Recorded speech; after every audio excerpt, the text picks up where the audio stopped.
여기 마지못해 한국을 방문한 영국 여성이 있습니다. 그리고 그녀는 우연히 들어간 전통시장 상점에서 계산은 안 하고 이해할 수 없는 행동만을 일삼는 한국인들의 모습을 보고 학을 떼고 마는데요. 그렇다면 그녀가 한국에서 대체 어떤 장면을 목격했던 것일까요? 안녕하세요. 저는 영국 출신의 엘리나이고 저는 꽤 노련한 여행자라고 자부합니다. 여행은 제 인생의 전부와도 같을 정도로 저는 새로운 곳을 여행하는 것을 정말 좋아하죠. 그래서 제 직업도 여행 관련 직업으로 정하게 되었습니다. 저는 영국에서 작은 여행사를 운영하고 있는데 제 여행에 대한 열정과 그간의 여행 경험들 때문인지 제 여행사는 꽤나 빠르게 성장했어요. 하지만 유럽 경제가 서서히 붕괴해감에 따라 저는 생존을 위해 새로운 결정을 내려야 했어요. 그리고 요즘은 아시아가 주목받고 있었기에 저는 사업을 동쪽으로 확장하는 계산된 결정을 내렸죠. 제 육감은 한국과 중국이라는 두 가지 선택지를 가리켰습니다. 겉으로 보기에는 둘 다 유망해 보였어요. 하지만 저는 중국을 먼저 선택했습니다. 당연했죠. 중국은 더 큰 시장을 가졌잖아요. 매우 논리적인 결정이었죠.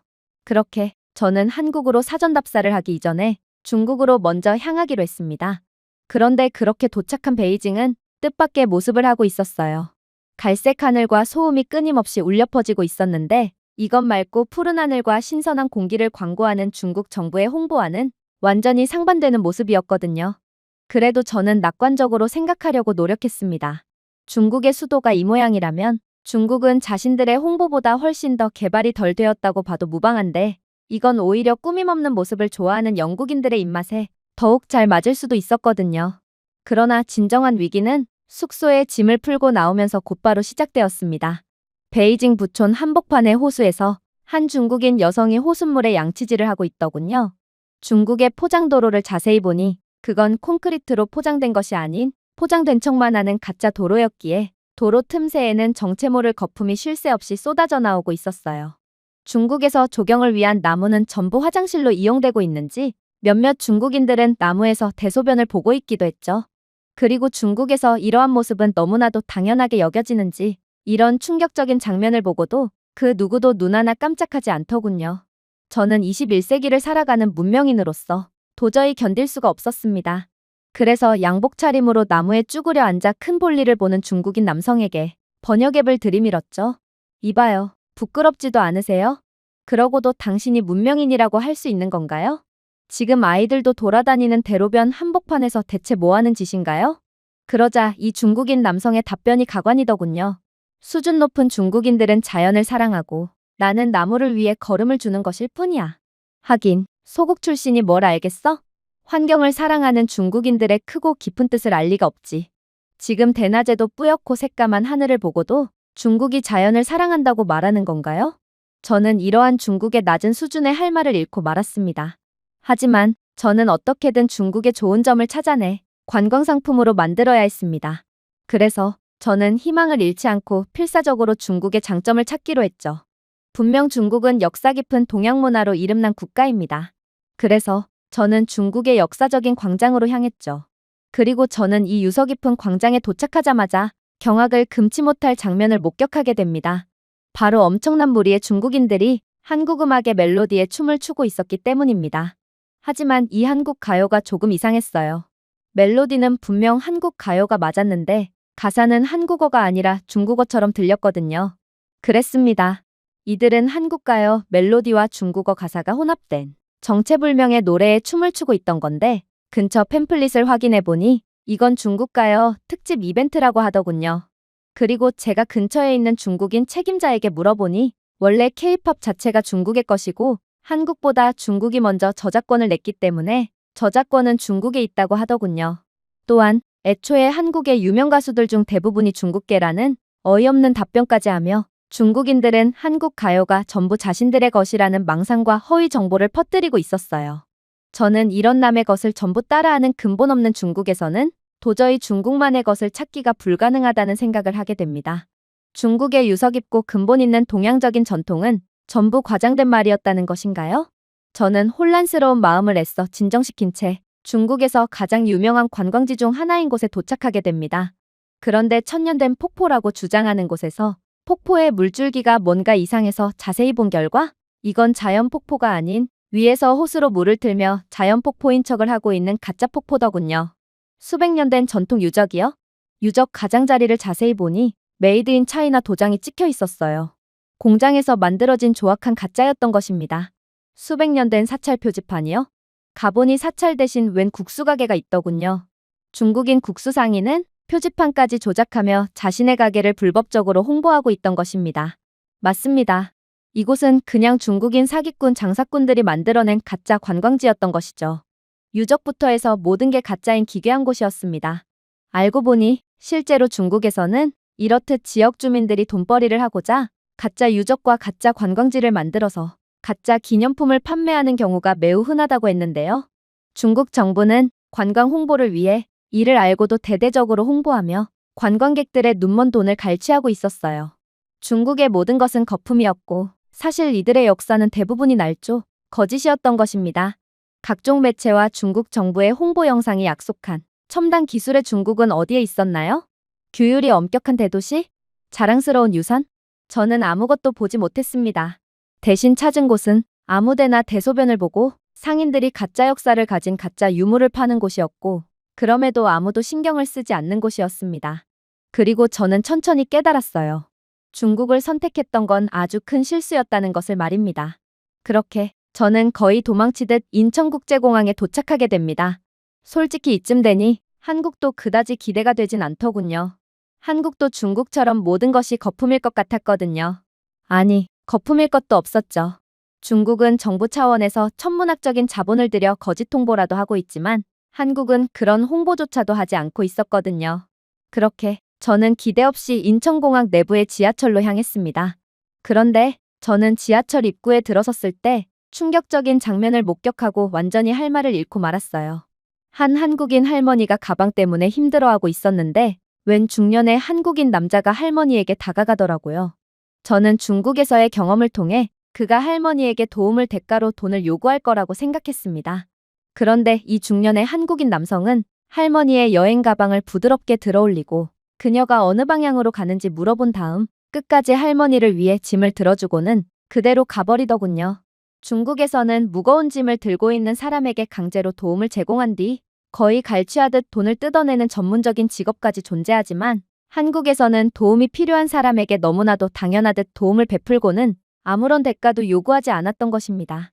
심지어 저는 할머니와 같은 방향의 지하철을 탑승하게 되었는데 모든 한국인 승객들은 할머니를 위해 기꺼이 자리를 양보해주기 위해 일어서더군요. 아니, 이게 말이나 되는 모습이라는 말인가요? 중국은 말할 것도 없고 개인주의가 극심한 영국에서는 아무리 상대가 노인이더라도 절대로 남을 위해 도움을 베풀지 않습니다. 그러나 한국에서만큼은 완전히 다른 상황이 펼쳐지고 있었어요. 하지만 이건 그저 우연일 뿐일 것입니다. 이런 믿기지가 않는 사회 모습이 항상 펼쳐지고 있다고요? 그건 상식적으로 도저히 말이 안 됐어요. 그렇게 저는 지하철에서 하차합니다. 그리고 저는 곧바로 놀라운 장면을 목격하게 되었어요. 바로 지하철역에는 ATM이 존재하고 있었기 때문인데 보통 지하철은 불특정 다수가 탑승하고 전 세계 어디에서나 이런 공공장소는 우범지대로 여겨지는 것이 대부분입니다. 당연히 지하철에 현금을 인출할 수 있는 ATM이 존재할 수가 없죠. ATM을 이용하자마자 근처에 숨어있던 괴한에게 모든 것을 털리고 말 게 분명하거든요. 그러나 한국은 얼마나 안전한 국가면 지하철에마저 ATM이 존재할 수 있단 말인가요? 저는 이러한 한국의 사소한 모습에서 수준의 차이를 여실히 느낄 수밖에 없었어요. 그리고 마침 저는 현금을 인출해야 했기에 지하철역 ATM을 이용하게 됩니다. 그런데 그렇게 현금을 뽑은 뒤 지하철역을 벗어나려고 할 때 저는 충격적인 사실을 깨닫게 되었어요. 바로 제 여행 가방의 지퍼가 풀렸다는 사실이었죠. 패닉이 치솟았습니다. 여권, 스마트폰, 모든 것이 그 안에 들어있었거든요. 제 부주의로 인해 지퍼가 열린 걸까요? 아니면 누군가가 고의적으로 제 여행 가방을 풀어헤친 건가요? 가방을 뒤져보니 제 여권과 혹시 몰라 가방에 보관해 두었던 시계가 사라진 걸로 보아 이건 누군가 고의적으로 제 가방을 털어갔을 확률이 높아 보였어요. 그야말로 한국도 중국과 별반 다르지 않은 그저 그런 국가였던 것입니다. 하지만 그렇게 일말의 가능성을 기대하며 눈물을 머금고 제가 왔던 길을 다시 돌아가려던 그때 웬 한국인 여성이 제게 다가오더니 이내 경악을 금치 못할 말을 해오는 거 아니겠어요? 이거 당신의 시계와 여권이죠? ATM에서 나오는 당신의 모습을 봤는데 가방에서 물건들이 떨어지고 있더라고요. 아무래도 당신은 지갑을 꺼낸 뒤 지퍼를 제대로 잠그지 않은 모양이에요. 그때 저는 누군가 제 뒤통수를 강하게 강타하는 느낌을 받았습니다. 한국에서 이런 말도 안 될 정도로 따뜻한 호의는 예외적인 일이 아니었습니다. 너무나도 당연하고 자연스러운 일이었죠. 어떻게 생전 처음 보는 사람의 고가의 물건을 다시 돌려줄 수가 있는지 한국은 마치 몇 차원은 위에 있는 것 같은 느낌을 받았습니다. 처음에는 분명 회의론을 가지며 한국에 도착했습니다. 그러나 저는 이제 한국에 대한 완전한 경외감을 갖게 되었죠. 제가 겪은 것은 환상이 아니었고 이게 바로 한국이었던 것입니다. 그렇게 저는 숙소에 도착하여 놀란 가슴을 간신히 진정시켰고 본격적으로 한국의 관광 상품을 조사하기 위해 근처의 전통시장으로 이동했습니다. 솔직히 아무리 한국이라지만 저는 어느 정도의 혼란이나 사기 정도는 존재할 거라 예상했습니다. 제가 중국의 전통시장에 들어갔을 때 도자기 가게의 중국인 상인은 담배를 피우며 제게 응대해 주었는데 그는 딱 봐도 조악한 품질의 도자기를 가리키며 전통과 역사가 있는 유물이라며 말도 안 되는 가격을 제안했어요. 그리고 제가 구매하지 않고 그냥 가게 밖을 나서려고 하자 제게 도자기를 강제로 쥐어주더니 제가 다시 돌려주니 받는 척하며 그대로 도자기를 바닥에 내려쳐 버리더라고요. 그러면서 자신의 물건을 깨뜨렸으니 변상하라며 제게 말도 안 되는 금액을 청구했죠. 저는 중국인들의 인간이길 포기한 강매수법에 학을 떼고 말았습니다. 그러나 한국에서는 전혀 다른 상황이 벌어지고 있었어요. 일단 중국과는 달리 한국 전통시장에서만큼은 공격적인 상인들이 서로 소리치거나 제품을 제 손에 던지는 일이 전혀 벌어지지 않았습니다. 대신 가판대는 깔끔하게 정리되어 있었고 친절하고 차분한 한국인 상인들이 작은 인사와 조용한 미소로 저를 맞이해 주었죠. 저는 어쩌면 이곳에서만큼은 뜻밖의 경험을 할 수 있을 거라는 기분 좋은 느낌을 받았습니다. 그리고 실제로 저는 이곳 전통시장에서 매우 흥미로운 가게를 목격하게 되었죠. 그건 바로 약초 및 각종 한국의 전통 건강식품을 판매하는 가게였어요. 저는 이 가게의 동양적인 매력에 완전히 현혹되고 말았습니다. 약초의 매력적인 향기와 분위기 등 이건 유럽에서 평생을 살아온 영국인들에게 엄청난 매력으로 작용할 게 분명했어요. 그야말로 관광상품으로 이만한 것도 없어 보였죠. 그렇게 제가 인삼과 홍삼 등 여러 약초를 구경하고 있자 옷을 잘 차려입은 한국인 노인이 들어와 인삼뿌리 몇 개와 말린 약초를 골라냈습니다. 그리고 계산대는 노인이 고른 재료들의 가격은 18,700원이라는 사실을 알려주었죠. 그런데 여기서 생각지도 못했던 일이 발생하고 맙니다. 분명 18,700원의 금액을 지불하려면 만원짜리 지폐 2장만 건네도 충분할 것입니다. 그런데 한국인 노인은 23,700원이라는 정체 모를 액수의 금액을 건네는 거 아니겠어요? 그리고 더욱 놀라운 것은 한국인 가게 주인은 단 1초조차 생각하지 않고 이 할아버지께 거스름 돈으로 지폐 단 한 장만을 건네주더라고요. 아니, 이게 대체 무슨 황당한 사기행위라는 말인가요? 할아버지는 2만 원보다 훨씬 더 많은 금액을 지불했어요. 지폐 여러 장과 동전도 여러 개를 건넸죠. 그런데 어째서 돌려받은 건 달랑 지폐 한 장이라는 말인가요? 이건 분명 노화로 인해 인지 능력과 수학 능력이 떨어진 노인을 상대로 사기를 치는 행위가 분명했습니다. 가게 주인과 할아버지 모두 계산기조차 손대지 않았거든요. 5자리 계산을 그렇게나 빨리 끝내는 건 말이 안 됐고 저는 노인을 등쳐먹는 이러한 파렴치한 행위에 결국 한국이나 중국이나 본질은 같구나 싶어 큰 실망감을 느꼈습니다. 그래서 저는 이곳은 한국인이 당연히 번역앱을 사용해야 한다는 생각조차 하지 못한 채 그대로 영어를 구사하며 화를 내고 말았습니다. 이봐요. 당신은 노인을 상대로 사기를 치고 있어요. 거스름돈으로 지폐 한 장만을 주다니 이건 분명 맞는 계산이 아닐 거예요. 어떻게 푼돈을 벌고자 인지 능력이 저하된 노인을 상대로 사기를 칠 수가 있나요? 그리고 사기 방법이 너무 양심도 없고 조악하지 않나요? 계산기를 사용하는 척이라도 하던지 애초에 5자릿수 계산을 암산으로만 3초 만에 끝내는 것도 도저히 말이 안 되잖아요. 하지만 제가 말을 막 마치고 제가 영어를 구사했기 때문에 이들이 제 말을 알아듣지 못했을 거라고 인지하게 됨과 동시에 저는 충격적인 상황을 겪게 되었습니다. 할아버지는 저를 인자한 표정으로 쳐다보시며 꽤 분명한 발음으로 영어를 해오기 시작했거든요. 내가 늙긴 했지만 나는 5자릿수 암산도 못할 정도로 바보가 되진 않았어요. 내가 18,700원이 청구된 상황에 23,700원을 건네준 이유는 분명해요. 그렇게 한다면 나는 무거운 동전과 지폐 여러 장을 소모시킬 수 있고 또 5,000원짜리 지폐 한 장만 받으며 계산을 마무리할 수 있거든요. 나는 그만큼 지갑을 가볍게 유지할 수 있는 거죠. 물론 가게 입장에서는 거스름돈이 많으면 많을수록 좋으니 내가 23,700원을 건네줌으로써 모두에게 이익으로 작용하는 것입니다. 저는 그저 할 말을 잃고 말았습니다.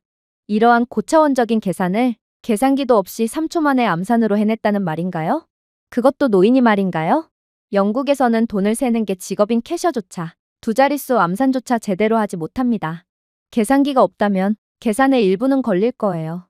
그런데 한국에서는 노인들조차 3,700원이라는 네 자릿수의 금액을 의도적으로 추가하며 계산을 더욱 쉽고 편리하도록 만들고 있었어요.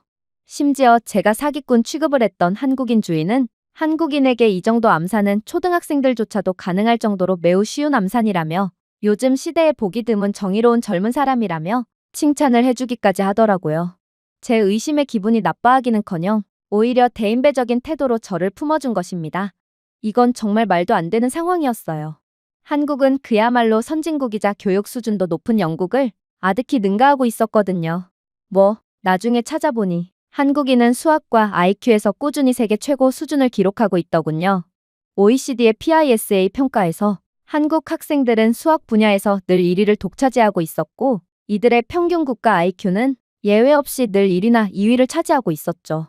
그래서 이들이 믿기지 않는 영어 능력과 수학 능력을 보여줬던 것입니다. 그리고 한국인들은 우아하고 늘 존중하며 오만함을 조금도 드러내지 않는 사람들이라는 것을 스스로 증명했죠. 그렇게 저는 완전히 어리 빠진 채 다시금 이동했습니다. 그리고 이번에는 두부가게 하나를 발견하게 되었습니다. 저는 이 흰색의 음식에 왠지 모를 호기심이 들었습니다. 그래서 한번 구매해서 먹어보기로 결정했어요. 역시나 가게 주인처럼 보이는 한 중년의 한국인 남성은 저를 유심히 보더니 이내 친절하게 맞이해주더라고요. 저는 번역 앱을 통해 두부에 대한 설명과 추천을 받을 수 있었고 그렇게 두부 한 모를 구매하게 되었습니다. 그런데 그렇게 두부를 먹으며 남성과의 소통을 이어나가던 중 저는 경악을 금치 못할 비밀을 깨닫게 되고 완전히 넋이 나가고 말았습니다. 왜냐하면 갑자기 웬 앞치마를 두른 할머니가 카운터로 들어오더니 한국인 중년 남성과 자리를 교체했거든요. 그리고 중년의 남성에게 자초지종을 들은 저는 도대체 한국은 뭐하는 나라인가 싶어 완전히 얼이 빠지고 말았던 것입니다. 저는 이곳의 가게 주인이 아니에요. 이곳 가게 주인은 이 할머니죠. 저는 그냥 이곳 가게의 단골 손님이에요. 저도 두부를 구매하러 왔거든요. 하지만 할머니가 안 계시자 저는 늘 그렇듯이 할머니가 옆 가게에서 수다를 떨러 가셨거나 아니면 잠시 화장실에 가신 거라고 확신하고 대신 가게를 봐줬던 것입니다. 그랬습니다. 한국에서는 가게 주인이 가게를 방치하고 외출을 해도 아무런 일도 일어나지 않는 국가였습니다. 한국인 손님들은 두부를 가져간 뒤 정직하게 돈을 놓고 가고 있었고 몇몇 손님들은 가게 주인 대신 무임금 노동을 마다하지 않았습니다. 가게 주인 할머니 또한 이러한 한국인들의 높은 수준을 믿고 가게를 닫지 않고 심지어 돈통조차 잠그지 않은 채 옆 가게 주인 할머니와 수다를 떨러 갔던 것이죠. 할머니는 이런 상황이 한두 번이 아니라는 듯 그저 웃으며 가게를 대신 봐주었던 남성에게 음료를 건네주었는데 저는 이런 한국에서만 보여줄 수 있는 높은 수준의 모습에 그저 감탄을 연발할 뿐이었어요. 중국에서 이런 일이 발생했다면 누군가 물건과 현금 모두를 털어갔을 것입니다. 손님들뿐만 아니라 옆 가게의 경쟁업체가 앞장서서 가게를 전부 털어버렸겠죠. 도난 방지의 이유로 1,000원짜리 물건조차 쇠사슬로 묶어놓고 판매하는 게 바로 중국이거든요. 그러나 한국인들은 서로를 마치 가족처럼 믿고 있었어요. 제가 전통시장을 떠날 때 붕어빵이라는 간식을 파는 또 다른 가게를 발견했습니다. 그 가게에는 대략적으로 이렇게 번역된 작은 손글씨 간판이 있더군요. 이 가게는 무인으로 운영됩니다. 필요한 만큼 가져간 뒤 상자에 돈을 넣어주세요. 잔돈은 옆에 있는 거스름돈 통에서 가져가세요. 저는 그저 할 말을 잃고 말았습니다. 한국의 정직함은 너무 평범하고 일상생활에 너무 얽혀 있어서 감시할 필요조차 없었어요. 런던에서는 자판기조차 파손되고 있을 뿐만 아니라 중국에서는 볼트로 바닥에 고정하지 않으면 10분 만에 모든 것이 통째로 도난당하고 맙니다. 하지만 한국에서는 완전히 개방된 직원 없는 가게조차도 다른 시민들이 옳은 일을 할 것이라는 가정하에 살아남고 있었습니다. 그것이 저에게 가장 충격적인 부분이었습니다. 한국의 시스템은 단순히 효율적이었을 뿐만 아니라 아예 시민들 개개인이 기꺼이 시스템이 되었거든요. 그렇게 저는 아시아에 도착한 후 처음으로 감탄보다 더 깊은 것을 느꼈습니다. 저는 한국에서 완전히 안전하다고 느꼈어요. 사방에 감시 드론이나 경비원이 있어서가 아니라 의심할 필요가 없는 사람들로 둘러싸여 있었기 때문입니다. 그리고 이러한 한국의 수준 높고 아름다운 문화는 극한의 개인주의에 찌든 영국인들에게 깊은 울림과 교훈을 줄 것이 분명하다고 느꼈어요. 하지만 이것만으로는 부족했어요. 한국은 모든 것이 완벽했지만 그래도 저는 관광 상품을 계획해야 했기에 만약 한국의 사람들을 감동시킬 만한 문화유산이나 전통이 없다면 아무리 한국이 완벽한 나라라고 해도 관광 상품을 계획할 수는 없을 거예요. 그래서 저는 약간 긴장한 채로 경복궁으로 향하게 됩니다. 솔직히 저는 석조 건물 몇 채, 희미해진 간판 몇 개, 메가폰을 들고 외치는 여행 가이드 등 중국에서의 경험을 떠올리며 경복궁에 도착했어요. 하지만 저를 기다리고 있던 건 그야말로 상식을 파괴하는 것이었죠. 한국인 가이드는 제게 무선 이어폰 하나를 건네주더군요. 아무런 설명도 없이 말입니다. 저는 그저 반신반의한 채 이어폰을 착용할 뿐이었어요. 그리고 궁전문을 통과하는 순간 저는 놀랄만한 경험을 하게 됩니다. 이어폰은 제 국적을 완전히 동기화했는지 영국 억양의 목소리가 귀에 부드럽게 흘러들어왔습니다. 조선 왕조의 심장, 경복궁에 오신 것을 환영합니다. 이제 흥례문에 들어섰습니다. 저는 깜짝 놀라 뒤를 돌아보았습니다. 이어폰은 실시간으로 제 정확한 위치를 추적하고 있었고 GPS 움직임을 기반으로 맥락인식 내레이션을 트리거했습니다. 마치 지치지 않는 개인 역사학자가 저를 가이드하는 것처럼 즉각적이고 매끄러운 안내를 해주고 있었어요. 안뜰로 더 깊이 들어가자 내레이션이 저절로 조정되더군요. 지금 여러분 앞에 서 있는 것은 왕의 왕좌의 전당인 근정전입니다. 1395년에 건축되었다가 1867년에 재건된 이 건물은 조선의 국가 정신과 우주적 조화를 구현하고 있습니다. 저는 최첨단 기술과 고대의 경건한 건물의 조화를 바라보며 완전히 까무러치기 직전이었습니다. 거대한 나무 기둥, 첨화의 정교한 단청 그림, 쌍성 용왕좌가 모두 제 앞에 웅장하게 서 있었지만 저는 설명서 하나 들지 않고 모든 세부사항을 배우고 있었습니다. 마치 궁전 자체가 제 귀에 그 역사를 속삭이는 것 같았어요. 하지만 정말로 충격적이었던 점은 따로 있었어요. 경회로에 가까워지자 가야금과 대금을 사용한 궁중음악 편곡으로 은은하고 잊혀지지 않는 부드러운 전통 선율이 흘러나오기 시작했거든요. GPS와 AI 기반 환경음향 센서에 모두 연결된 이 장치는 마치 제가 조선시대에 있는 것 같은 기분을 느낄 수 있도록 완벽한 기술력으로 저를 매혹시켰던 것입니다. 어떻게 한국은 이 정도의 말도 안 될 정도로 높은 수준의 기술력을 개발할 수 있었을까요? 이건 간단해 보이지만 AI 기술력이 극도로 발전해야 구현할 수 있는 최첨단 중에서도 최첨단 기술이었어요. 이미 첨단 기술력 부분에서 완전히 뒤처지고만 영국은 도저히 개발할 수 없는 것들이죠. 저는 그저 경회로 정자의 돌다리 위에 서서 연꽃 연못을 가로지르는 궁전의 반사를 내려다보며 한국이라는 나라에 완전히 감탄할 뿐이었습니다. 한국에서는 기술력 하나로 자신들의 수준 높은 역사와 전통을 200%로 보여주고 있었어요. 그리고 이러한 세계 최고의 가이드에 대한 고용 비용은 전부 무료였죠. 중국에서요? 저는 영어를 할 줄 아는 가이드를 구했는데 영어를 한마디도 못하는 중국이기에 그는 원래의 가이드 비용의 10배를 부르더군요. 심지어 그렇게 10배의 돈을 주고 데려온 중국인 가이드는 분명 영어를 할 줄 안다고 했지만 자신의 중국어를 그대로 번역앱에 돌린 뒤 번역된 해당 내용을 그냥 보여줄 뿐이더라고요.